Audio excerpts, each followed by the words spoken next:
जय माता के सब भक्तों को। आज हम बात करते हैं भाद्रपद महीने के शुक्ल पक्ष की पर्वतनी एकादशी कथा के बारे में। युधिष्ठिर जी कहने लगे कि हे भगवान, भाद्रपद शुक्ल पक्ष की एकादशी का क्या नाम है, इसकी विधि क्या है और महात्म क्या है, कृपा करके आप विस्तार पूर्वक कहिए। श्री कृष्ण जी कहने लगे कि हे राजन, इस पुण्य स्वर्ग और मोक्ष को देने वाली तथा सब पापों का नाश करने वाली उत्तम वामन एकादशी का महात्म मैं तुमसे कहता हूँ, तुम ध्यानपूर्वक सुनो। यह एकादशी जयंती एकादशी की कहलाती है। इसका व्रत करने से वाजपेय यज्ञ का फल प्राप्त होता है। पापियों का पाप नाश करने के लिए इससे बढ़कर और कोई उपाय नहीं है। जो मनुष्य इस एकादशी के दिन मेरी वामन रूप की पूजा करता है, इससे तीनों लोक पूज्य होते हैं। अतः मोक्ष की इच्छा करने वाले मनुष्य इस व्रत को अवश्य करें। जो कमल नयन भगवान का कमल से पूजन करते हैं वह अवश्य भगवान के समीप जाते हैं। जिसने भाद्रपद शुक्ल पक्ष की एकादशी का व्रत और पूजन किया है, उसने ब्रह्मा विष्णु सहित तीनों लोकों का पूजन किया है। अतः हरिवासर अर्थात एकादशी का व्रत अवश्य करना चाहिए। इस दिन भगवान करवट लेते हैं, इसलिए इसको परिवर्तनी एकादशी भी कहते हैं। भगवान के वचन सुनकर युधिष्ठिर बोले कि हे भगवान, मुझे अति संदेह हो रहा है कि आप जिस प्रकार सोते और करवट लेते हैं तथा किस तरह राजा बलि को बांधा और वामन रूप रखकर क्या क्या लीलाएं करते हैं। चतुर्मास के व्रत की क्या विधि है तथा आपके शयन करने पर मनुष्य का क्या कर्तव्य है, सो आप विस्तार पूर्वक मुझसे कहिए। श्री कृष्ण जी कहने लगे कि हे राजन, अब आप सब पापों को नष्ट करने वाली कथा को श्रवण करें।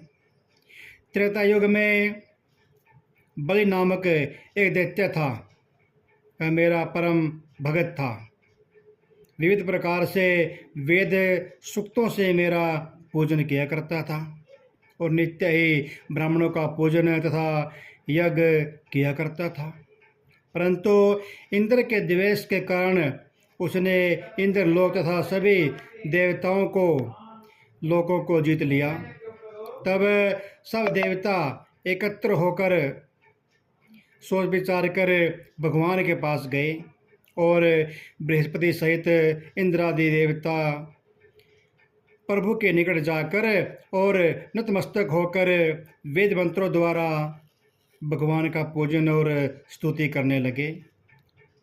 अतः मैंने वामन रूप धारण करके 5वां अवतार लिया और फिर अत्यंत तेजस्वी रूप से राजा बलि को जीत लिया। इतनी वार्ता सुनकर राजा युधिष्ठिर कहने लगे कि हे जनार्दन, आपने वामन रूप धारण करके उस महाबली दैत्य को किस प्रकार जीता। श्री कृष्ण जी कहने लगे, मैंने वामन रूपधारी ब्रह्मचारी बालक ने बलि से 3 पग भूमि की याचना करते हुए कहा, ये मुझको 3 पग 3 लोक के समान है और हे राजन, यह तुमको अवश्य ही देनी होगी। राजा बलि ने उसको तुच्छ सी याचना समझकर 3 पग भूमि का संकल्प कर दिया और मैंने अपने त्रिविक्रम रूप को बढ़ाकर यहाँ तक कि भूलोक में पद, भूरलोक में जंघा, स्वर्गलोक में कमर, महलोक में पेट, जललोक में हृदय, यमलोक में कंठ की स्थापना कर सत्यलोक में मुख, उसके ऊपर मस्तक स्थापित किया। सूर्य, चंद्रमा आदि सब ग्रह गण योग नक्षत्र इंद्र आदि देवता और शेष आदि सब नागगणों ने विविध प्रकार से वेद की सूक्तों से प्रार्थना की। तब मैंने राजा बलि का हाथ पकड़कर कहा कि हे राजन, एक पद से पृथ्वी, दूसरे पद से स्वर्गलोक पूर्ण हो गया, अब तीसरा पद कहाँ पर रखूं? तब बलि ने अपना सिर झुका लिया और मैंने अपना पैर उसके मस्तक पर रख दिया। इससे मेरा वह भक्त पाताल को चला गया। फिर उसकी विनती और निर्ममता को देखकर मैंने कहा कि हे बलि, मैं सदैव तुम्हारे निकट ही रहूँगा।